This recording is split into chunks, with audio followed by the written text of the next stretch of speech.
Welcome to Drone Brothers Radio, where we explore the crossroads of drone innovation and the construction industry. Join us as we share insights, stories, and strategies shaping the future from the sky and the ground up. Tanner, welcome. Thanks for doing Drone Brothers Radio with us today. We really appreciate it. Can you share maybe a quick background and how you got into the drone space? Yeah, no, it's good to see you again, Andy. Thanks for the invite. I'm excited to be on the Drone Brothers Radio for sure. But again, my name's Tanner Harris. I'm the founder and managing member of Blue Nose Aerial Imaging. My background is primarily within aviation. I studied that in school. Decades ago, I flew for the Navy for over 10 years. Then I got into the airline industry as well. So, a lot of the, kind of my area of expertise, if you will, is in manned or crewed aviation. So that's really kind of where I came from.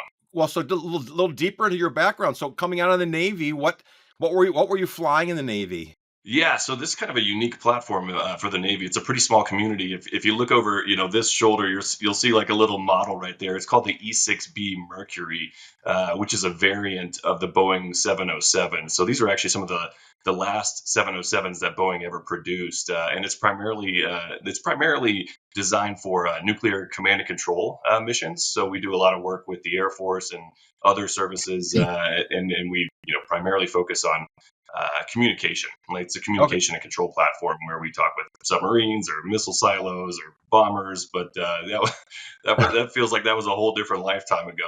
That was a pretty unique mission set for us for sure. I'm a private pilot myself.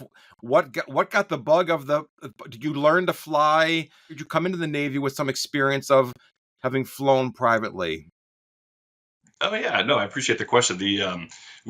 I come from a long line of like military aviators. Actually, my twin brother was an Air Force pilot. My uncle was an Air Force pilot.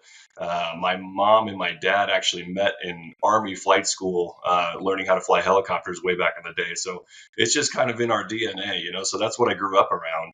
And then when I went off to college, I studied aviation down there at Middle Tennessee State University, and came out of there with a degree plus the pilot certificates, and then joined the Navy after that. And went to Officer Candidate School up in Newport, Rhode Island, and then down to Pensacola to start the actual flight training with the Navy. So we did that for about a year and a half, almost 2 years or so. Finished up in Corpus Christi, Texas, and then the Navy sent me to Oklahoma of all places, right? So still trying to figure out how I got to the middle of the continent with the Navy, but stayed there in Oklahoma City for about almost 8 years there. Actually, spent a lot of time there, and worked very closely with the Air Force, and that's where I was flying the E6B there. And then got off active duty in 2018. At the time, we were living in Norfolk, Virginia. I was on the USS George Washington aircraft carrier out there, and started flying for the airlines, which is what brought us out here to Denver, Colorado. And then it was kind of shortly after that, really probably about a year after that, kind of made that transition into the civilian world. And then we started to really kind of do a deep dive into the drone industry, and what that looked like and how we could be involved in it. And really that's where Blue Nose started, was just me by myself here in Denver as a solo operator. Did a lot of research into equipment and software and building websites and setting up businesses and all that stuff that I really didn't have any type of background in, considering I was coming from an aviation world. But so yeah, that was back in 2019, and now we're all over the country. So it's been quite a ride for sure. What got you started? What was the kind of the kindling, or what was the spark, that the idea of Blue Nose, and why did you start it? What was the idea behind Blue? What were you trying to solve? Yeah. So really, it was probably about 10 years ago, but 2014, 2015 timeframe, when I was still stationed in Tinker Air Force Base in Oklahoma City. This is right, kind of when the commercial drone industry was really starting to take off, but it was still very early on. Living in Oklahoma, it was, it's Tornado Alley, right? There's convective weather, there's hailstorms all over the place. It's pretty extreme weather out there. So really, the idea started from, well, maybe we just put a camera on a drone and take pictures of people's rooftops, and we can provide that to the homeowner or a roofing company or an insurance adjuster. And that, considering the kind of extreme climate there in Oklahoma, that was probably going to be a fairly repeatable business opportunity. So that's really where the idea started. And then life happened, right? We had our two kiddos, who are 7 and 9 right now. My wife's career took off. I was reassigned twice with the Navy, so we really didn't do anything with it at that point. And then, like I said, when we got out here to Denver about 5 years later, that's when we started to revisit the idea of a drone service company, and that's really where the wheels started turning at that point. And then we decided to launch the business right in the beginning of the pandemic, right? So this was like March of 2020 when we launched Blue Nose, and that was just an awful time to start a business. Certainly if you've never had any background in entrepreneurship, so it was a challenging time. But then, a little bit of kind of the origin story behind Blue Nose is what ended up happening was within a few days after, really kind of the airline industry shut down because of the pandemic. And so within a few days after that, several colleagues of mine, and these were folks that I had flown with either in the military or in the airlines, and they had reached out and said, "Hey, we saw your new website with this Blue Nose drone business. What do we need to know? Tell me more about it. How can I get involved?" And ultimately, that's what led us into a franchise model. Because really the idea was, hey, it's the beginning of the pandemic. Let's keep it very flexible. Let's keep it very affordable for people. Let's first and foremost try to help people in a time of need. That was a pretty crazy time back then. So really trying to help other people become successful business owners in their own right, and set their own hours, and do their own thing, but really working together towards developing a common brand within this drone industry, right? So the idea was, if we can first and foremost build together, work towards developing a common brand, really focus on not only scalability, like a franchise model does well, but also standardization and safety, which are all kind of tenets that, coming from an aviation background, are kind of second nature to us, right? That's kind of baked into our DNA. So really try to employ those ideas of safety, standardization, and scalability within this new and emerging drone industry, to try to focus on quality, to try to focus on coverage as well, because I think that's really where the industry struggles sometimes, is getting quality data capture, process analysis, and then doing that at scale, right? And so that's really where we try to focus our efforts at Blue Nose. Nice. So for those that don't know, what does the term Blue Nose mean? What's the history of that? Where did that name come from? Our chief Yeah. pilot Tony has explained it to me because he's a ex-Navy guy himself. But for the audience that doesn't know, what is a Blue Nose? I love it. Yeah, no, I love the question. Thank you. And yeah, hats off to Tony for being a good Navy guy. Because in the Navy, if you're familiar with it, you'll know that there are a bunch of kind of like what they call like nautical orders, or like traditions. And so the one that you may be familiar with is the order of like being a shellback, right? So this means when you cross the equator for the first time, you're inducted into the order of the shellback. You become a shellback, I should say. And so there's a whole tradition and ceremony that's involved. And nowadays it's kind of tame compared to what it was decades ago. But there's this whole initiation process behind it. Conversely, the first time that you cross into the Arctic Circle, you are then inducted as a Blue Nose, right? So the idea is, hey, first and foremost, it's a nod to our time spent in the military. Secondly, it's about kind of the idea of really striving for excellence, despite some very challenging conditions. So that's really where Blue Nose came from. We, just like any business owner, I'm sure, you kind of spend hours, and if not days and weeks, coming up with a creative name that's sentimental, that means something to you, but also has a story behind it as well. So yeah, that's the story of Blue Nose for us. Love that. When you say when you cross the equator, do you actually cross it in an airplane, or do you have to cross it? Can you be are you in a ship and the ship crosses whenever you physically cross the equator, you get Blue Nose Yeah, status? yeah. Typically, when it would be on board a ship, right? If you're in the Navy, that's usually where it starts from. So yeah, you would cross the equator and become a shellback. You would cross the Arctic Circle and become a Blue Nose, right? So that's typically how that works. So pretty challenging to get to some of those locations on Earth sometimes. So kind of a unique tradition. Yeah. Beautiful. And so tell me about the people that are franchise owners of Blue Notes. Do you have to be, do you look for military people? Do you look for aviation people? What's the background of people that end up getting the franchises?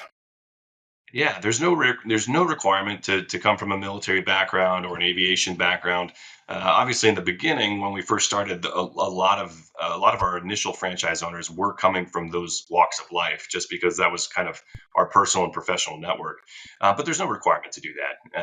Oftentimes we do try to seek out or incentivize people like veterans or first responders. To join Blue Nose, specifically because I think they're really well suited for entrepreneurship. They're very task oriented, right? They understand what the mission is. They know the checklists are there. Follow the roadmap. Put one foot in front of the other on your way to success, right? So I think they're very geared towards that kind of mentality. But even more so, I think they're also used to relying upon their fellow team members, right? And that is in essence what Blue Nose is. It is a team of business owners, all using the same equipment, the same training, the same systems, the same manuals, the same branding, towards achieving success and profitability for each of those individual business owners. So that's really kind of one of the strengths of our model is that if I don't know the answer, or if we don't have that baked into our system or our manuals or something like that, there's a very, very high likelihood that one of their fellow franchise owners does know the answer to that, right? They've been there, they've done that, they've got the T-shirt, right? So there is that kind Yep. of collective experience that's kind of inherent to our model. That's really unique for us. What do you provide to your franchisees to help them get started in this space? Give me the Yeah. 30-second elevator pitch of why I'd want to sign up. The real idea behind franchising is that you're going into business for yourself, but you're not by yourself, right? So again, a nod to the team aspect of a franchise model. But more importantly, a franchise model ought to be a turnkey solution, right? It should have everything baked into there. You should have answers to any type of questions that the franchise owner might have. And that starts from, well, gosh, how do I set up a business, right? Or how do I, go about sales and marketing efforts, or what type of equipment should I use for this, local market, or how do I develop quotes and invoices, and how do I plan flights, capture data, all of that stuff, right? All those questions need to be encompassed within our franchise model, and they are. And that's really where we continually add more value, and we're always focused on improving the model. So it starts with, okay, when a franchise owner signs on board, the very next thing that we send them is what we call our before takeoff checklist. And that's about a 2 or 3 page document that just literally walks them through step by step by step what they need to do in order for us to launch their location. And that's anywhere from establishing, an LLC and a bank account to activating their operations portal, their data processor, their CRM. All that stuff is really baked into our technology stack, if you will. So we get them through that, but more importantly, with an eye on standardization, we also have them go through our Blue Nose Academy, which is our online learning management system. And so there we focus on our governing documents like our franchise operations manual. We get into things like photography and videography fundamentals. Then it transitions into the more technical aspects of what we do with remote sensing and thermography and vegetation indices and some LiDAR modules as well. So that's really where we achieve that kind of standardized level of knowledge amongst all of our franchise owners, so that once they've completed that and once they've knocked out that before takeoff checklist, then we can launch their location and they're up and running and competent, or I should say competent and confident to run their location. So that's all the beginning steps. Once they're operational, then we start to really work together towards focusing on profitability, long-term sustainability as well, sales and marketing, advertising efforts, things like that. So it's really kind of baked into the entire model, because I think one of the unique aspects of any franchise is that it is a kind of a mutually incentivized relationship, right? When the franchisees do well, so does the whole company, right? So that's a big part of our success. Yeah. They don't have to worry about what billing software am I going to use, what CRM software am I going to. I mean, you basically can hand them the platform for all these things. They don't have to. On day one, there's no searching and researching, you've got all the answers for them on day one. Yeah, I mean, I'm not sure I'd say we have all of the answers, right? We're always learning, we're continually improving, but we do everything we can to make sure that our franchise system has all of, really what we've used in the past, and we've definitely gone through some different iterations, and we've taken feedback from the franchisees, and we've learned from it, and we've added value.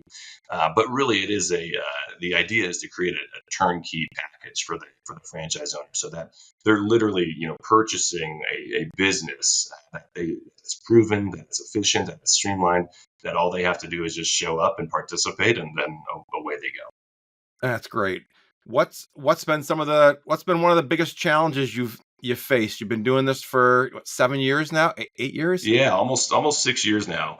I Okay. think the probably one of the on a daily basis, I think that the most challenging part, I think, for us is that everything's done virtually, right? And so everybody's all, it's decentralized. We've got locations across the country, almost 50 locations at this point.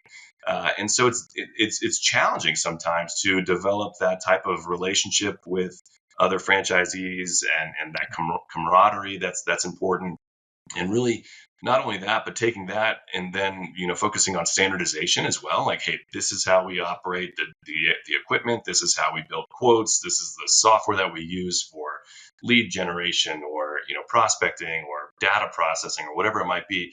That's really where it becomes the most challenging for us, is because it's decentralized, because it's working remotely, and because of that, the franchise owners set their own, they're business owners, right? They're their own boss, so they set their own operating hours. If they want to go on vacation for all of the holidays, go for it, right? Like, that's entirely their prerogative. So it becomes challenging, I think, to achieve that kind of consensus and operating consistently, especially when we're doing it remotely.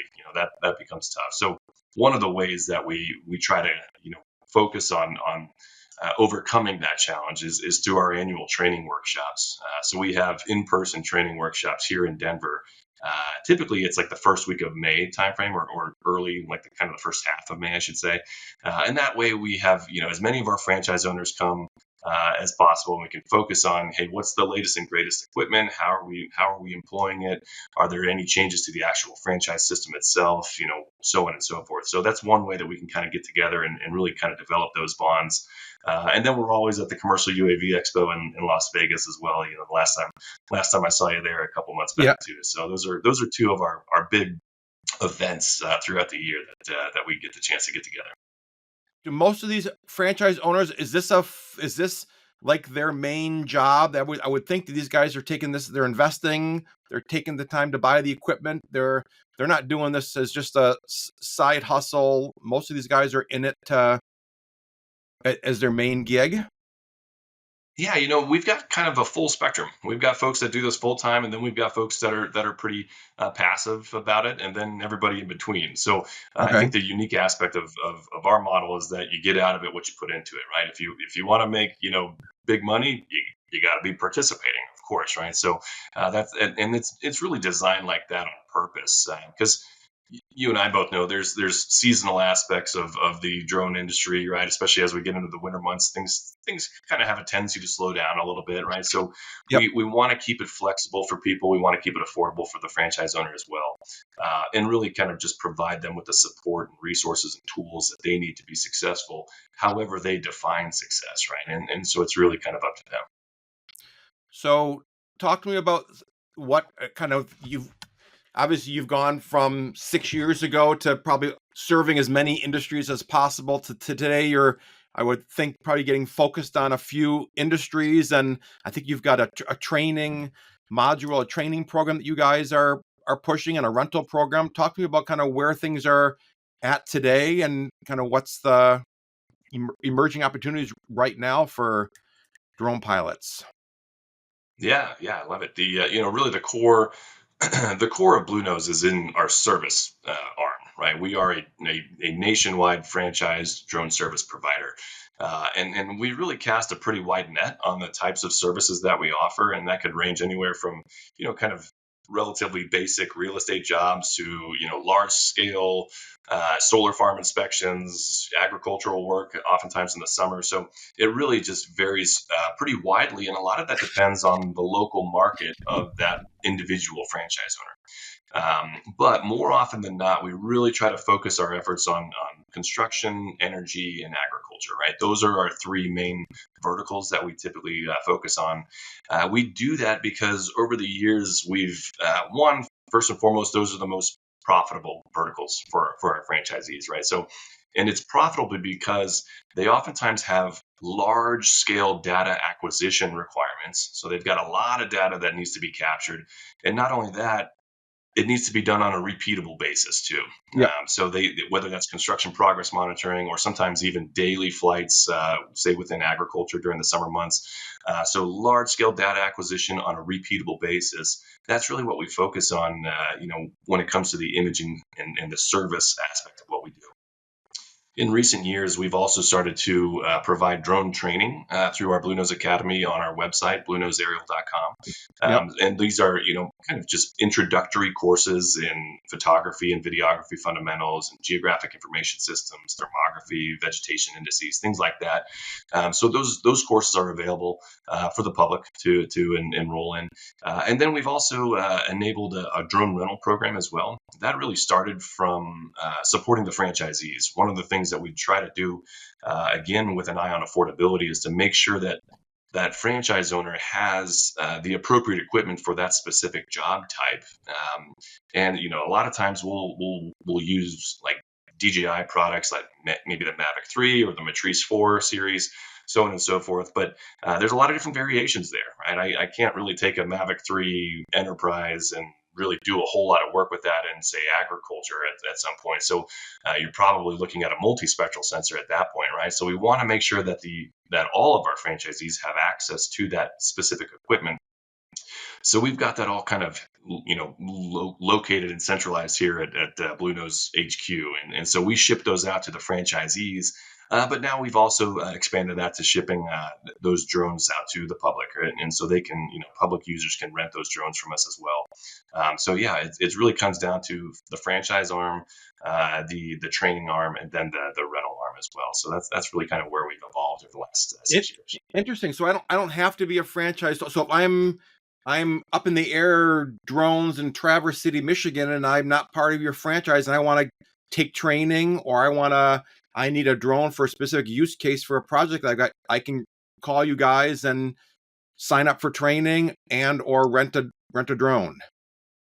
Yeah. Actually, I mean, just yesterday we shipped out our M350 with the Zenmuse L2 lidar sensor to a client in the state of New York. We're going to ship out another drone probably later this week to a guy who's traveling to Saipan, actually. So yeah, I mean, it's just all over the place, and we always hope to that there are, of course, we want them to be certified and trained and insured, of course, operating the drones legally and safely.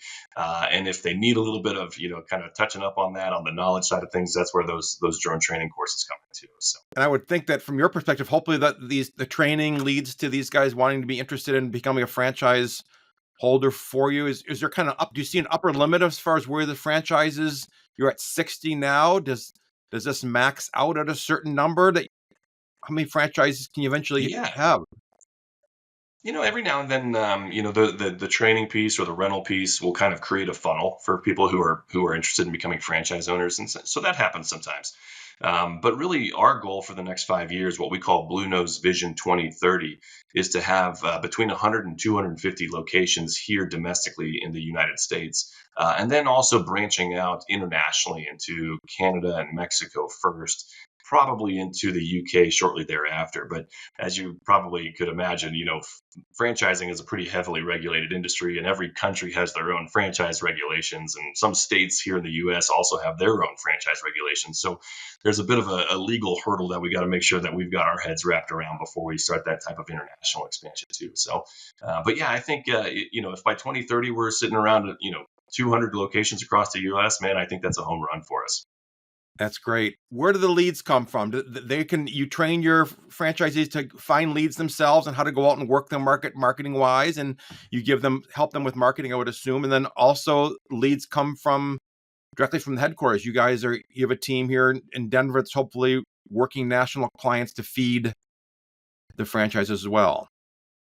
Yeah, great question. So, one of the unique aspects of Blue Nose is that, hey, when somebody comes on board as a franchisee, it's important that they realize and understand that they're a business owner first, and then they're a drone operator, right? That's a really key mentality, something that we really try to focus on.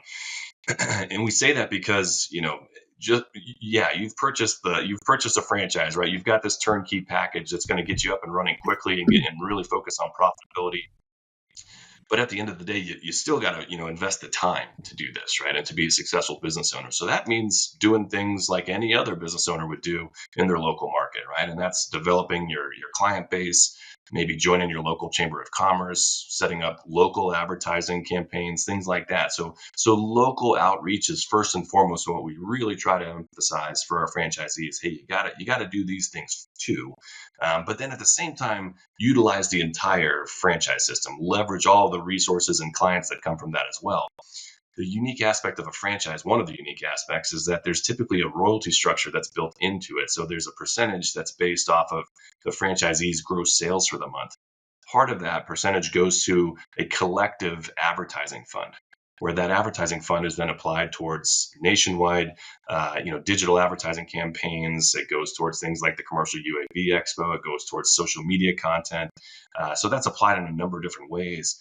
But that fund, that advertising fund, continues to grow as we get bigger too, right? So we've got about 50 locations currently, almost, and then you can imagine 5 years from now when we get closer to 200 or 250, that advertising fund is going to look much different. It's going to be much larger, and it's going to be applied more, in more effectively in a lot of different ways. So that's another way that we generate leads and revenue opportunities for the franchisees. To take that another step further, a lot of times what we look for is to establish long-term relationships with our clients, right? And these are what we refer to as our national accounts.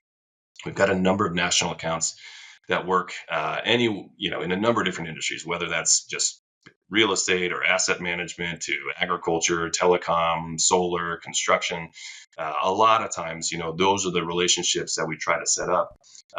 More often than not, I would say these are usually software companies, right? These are software companies who have those, large scale data acquisition requirements.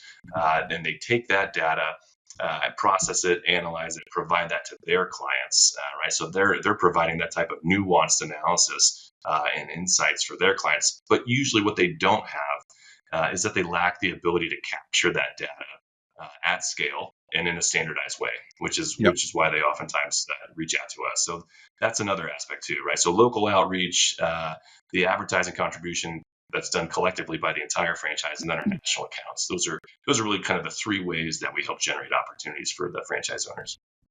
And what do you look for as far as a characteristic of a franchise owner? I mean, not everyone's cut out to be, as you have learned in the school of hard knocks, and what it's like to be an entrepreneur. I mean, not everyone's cut out to be an entrepreneur. I mean, I would think that do you have to tell people no, that you wouldn't fit, you're not going to be a good entrepreneur, or can everyone be turned into a good entrepreneur to run a franchise?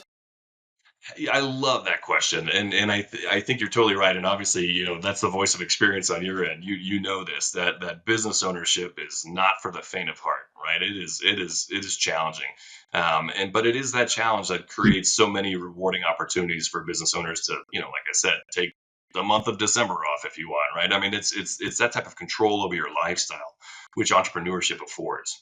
But it's not to say that it's easy to achieve or free, right? So like one of the things that we really try to get across is that, hey, not only are you a business owner, but it's there's going to be ebbs and flows, right? There's going to be times where it's absolutely thrilling, and then there's going to be times where it's a kick in the teeth, like it's really quite challenging.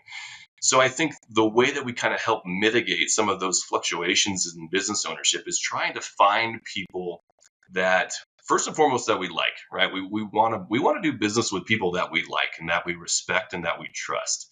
And a lot of that comes down to bringing a positive mental attitude.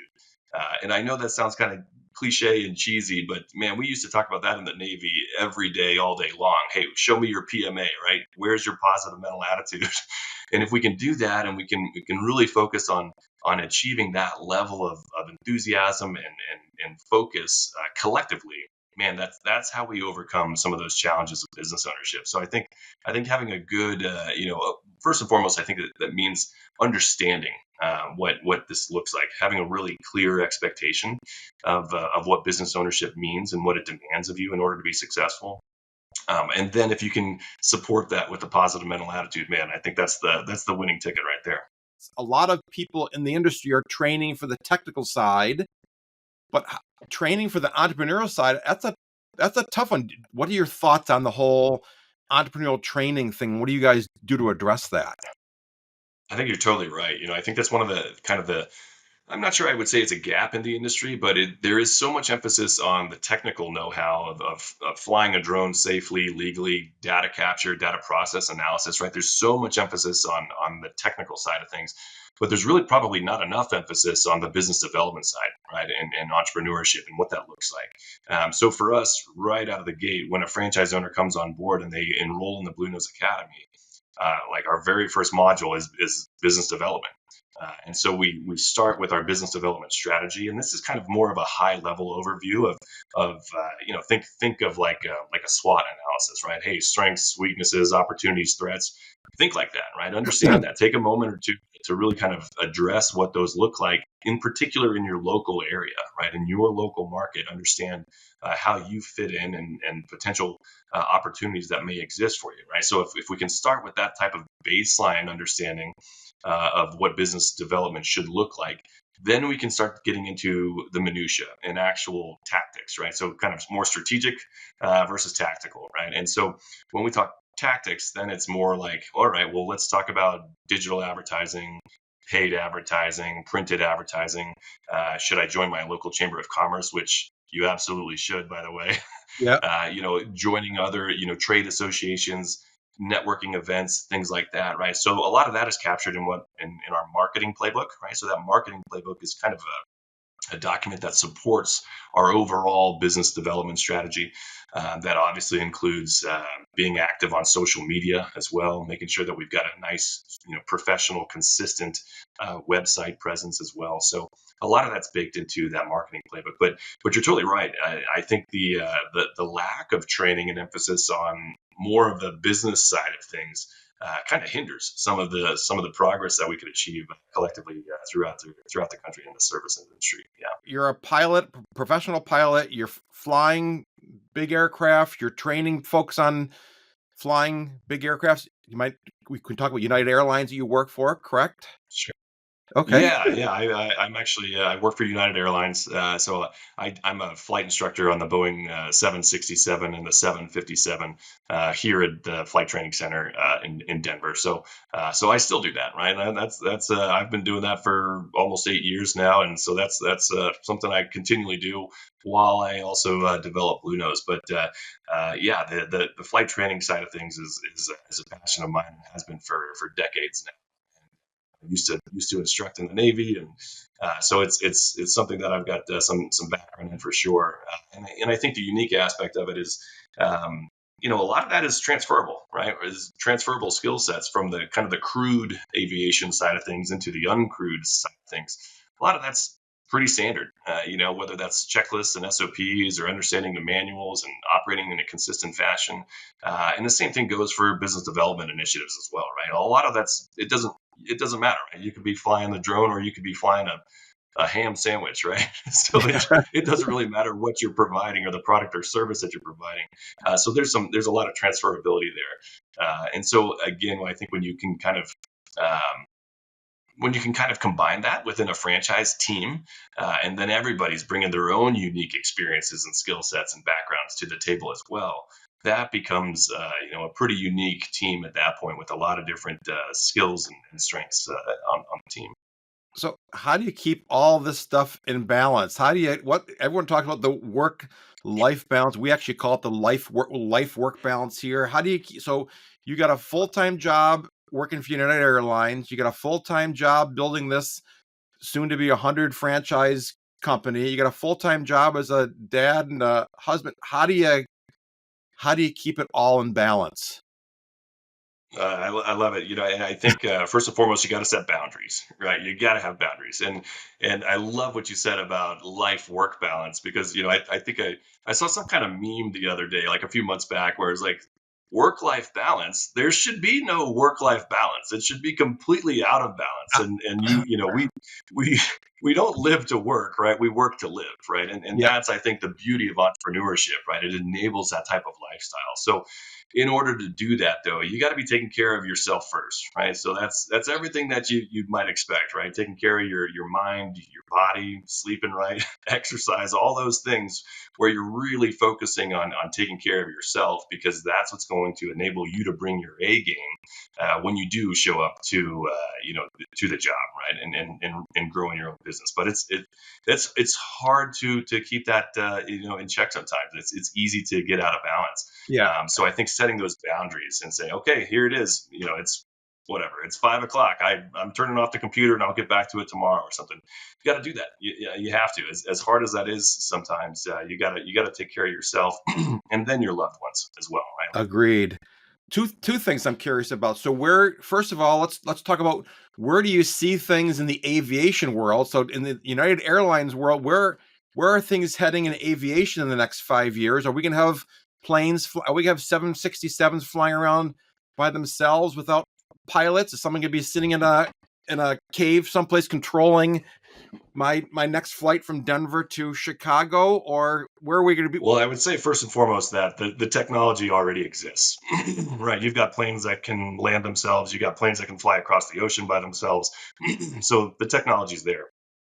Really, where the challenging aspect of what that looks, and not necessarily challenging, right? But with kind of the point where well, do we do this, right? It's a question that we ask the public, right? What is the traveling public comfortable with? What are what are insurance companies comfortable with, right? So while the automation and the technology currently exists, it's not necessarily that the public is going to be on board with that either. So I think in the next 5 years, you'll still see pilots, human pilots, taking airliners across the world.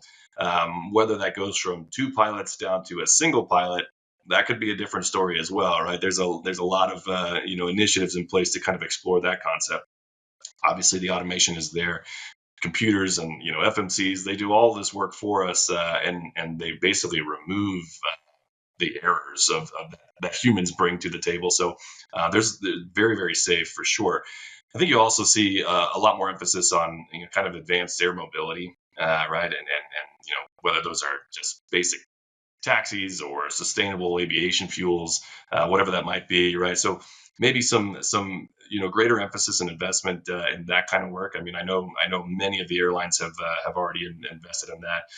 I'm excited to see what comes out of some of these more supersonic initiatives, kind of reintroducing supersonic air travel. So that'll be kind of interesting to see if that evolves and how it does. And one of the things I look at as far as the drone industry goes is that if I had to take a guess, I think it'll probably closely mirror the trajectory of the aviation industry of the last, say, 100 years.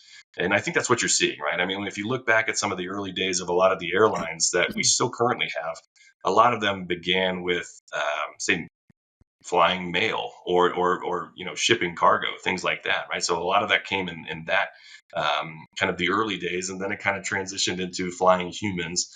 And so I think that's kind of what you're also seeing in the drone industry, right? So you're seeing that from an imaging perspective, providing basic services like we do, towards, okay, well, can these drones actually carry cargo?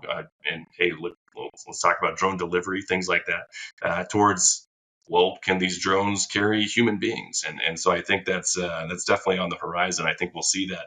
Obviously, before we get there, there's got to be a lot more training, a lot more certification, a lot more redundancy and reliability behind these platforms as well. So I think that's what Yeah. you'll probably see in the next, say 5 to 10 years. Yeah, we all thought that flying car. Everyone's always talking about. When I was a kid, it was the flying cars. I think the cars are going to be, Yeah, the drones going to just take that place of the flying car. It's going to be, you're going to literally get into a drone or call an Uber drone, and you're going to touch on the dash keyboard on the iPad where you want the drone to take you. And sign me up, right? I'll be yeah, the first one. Yeah. yeah, that's great. Are you worried about the drones in a box? And where do you see things in the next 5 years? Yeah, that's a good question. As far as the drone in a box, technology, obviously that it'll be. I think that the benefit of the drone in the box technology is one, it's reliable, it's repeatable, right? So we're providing more consistent service to clients in a lot of different fields. So I think the industry will naturally trend towards that, and it should. I think it's a good thing. I think the challenging part is, well, how do service providers like us, how do we stay on top of that?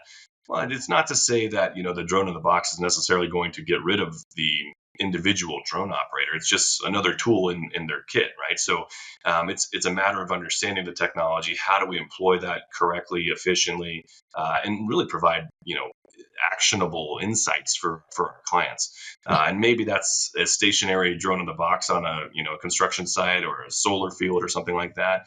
Or maybe it's, hey, we've got a network of those that are installed, and we're running that from a centralized location. Who knows, right? I mean, there's a lot to consider there. I think the benefit of that advance in technology is that it becomes more widely accepted. Drone technology becomes more widely accepted in the eyes of the public at that point.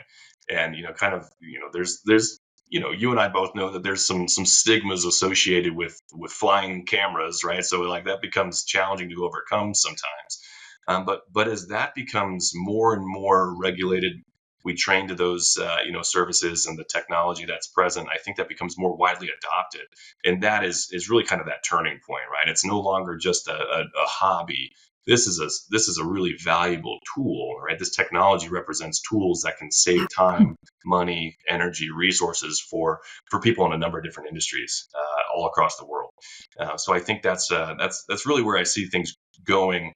But yeah, that starts with public adoption. That starts with legislative efforts. Right? Our governing bodies, they've got to be in the mix on this as well, making smart policy for us. So yeah, there's a lot of things to consider for sure, but I think that's probably where we're trending.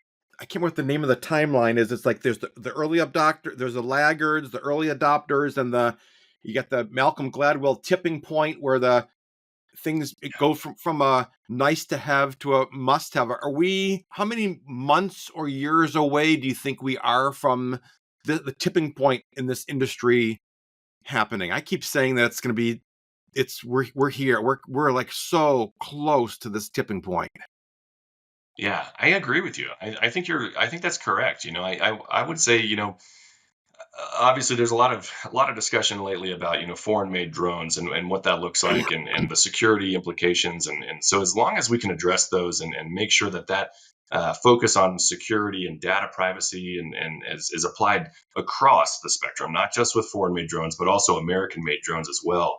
As long as we can achieve that and we can emphasize that, then I think that helps to again enable that public adoption, which in large part is that turning the tipping point, right? So I think we're very close to that. I would say probably in the next 12 to 24 months, we're probably there where, this becomes really, heavily invested in. There's greater training. There's broader and more effective policies that are implemented as well, both at the federal and state level. So I think that's where we're going, or at least I hope that's where we're going. If So I have my crystal ball, I think that's what's needed. I think coming up next. yeah, every year I keep telling my team, I think this is, we're getting close. We're getting close to, at least in the construction space, from guys saying, well, we got to do these drone pictures because the client's asking for them, to the point of, well, we're doing these drone pictures because they're going to help our company save time, save money, and increase safety. That there finally is the learning curve is there, and as a younger generation comes up through the ranks of these general contractors, that they're going to educate on, yeah, how this technology can truly make a monumental changes. So we're close. Yeah, I think Yeah. that's right. I think that's a correct statement. Yeah. So I would be remiss if I did not ask the question of, what's been some of the benefits of working with Drone Brothers, and kind of where do you see things with our two companies, how we can keep working together in the coming months or years? Yeah, I love it. It kind of goes back to what I said, a few minutes ago, and that we want to do business with people that we like. So working with you, working with Tony, first and foremost, it's It's about respect. It's about trust. It's about bringing that positivity to the table, and you guys do that every day, all day long, right? So I always enjoy working with you guys, and not only that, it's been beneficial for a number of our franchise owners to work with you and support the projects that you guys have going on. So really, I would love for us to continue that kind of mutually beneficial relationship where you've got things or projects that need to be completed, but then hey, maybe we've got stuff going on our end that we don't necessarily have the expertise or the specific equipment or the know-how, and send it over to you. So keep doing that. I think those types of collaborations are what it's all about, Yeah. especially with an industry that's as new as it is and still so much room for growth. Collaboration, man, that's key, right? There's plenty of room to grow together. All kinds of work that's out there for all of us to step up to. So I would Yeah. love for us to keep working together for sure. Yeah. The old 2 heads is better than 1 and 3 heads is better than 2. And yeah, I love that. Anything else you want to talk about? I think we had a pretty good conversation. Yeah, Yeah, we I did. appreciate it. Thanks for the questions. I love it. Every now and then I'll get the chance to do some podcasts and things like this, but they oftentimes don't kind of they don't cover kind of like more of the holistic aspects of our industry or the aviation industry as a whole. So I appreciate the line of questions. That was good.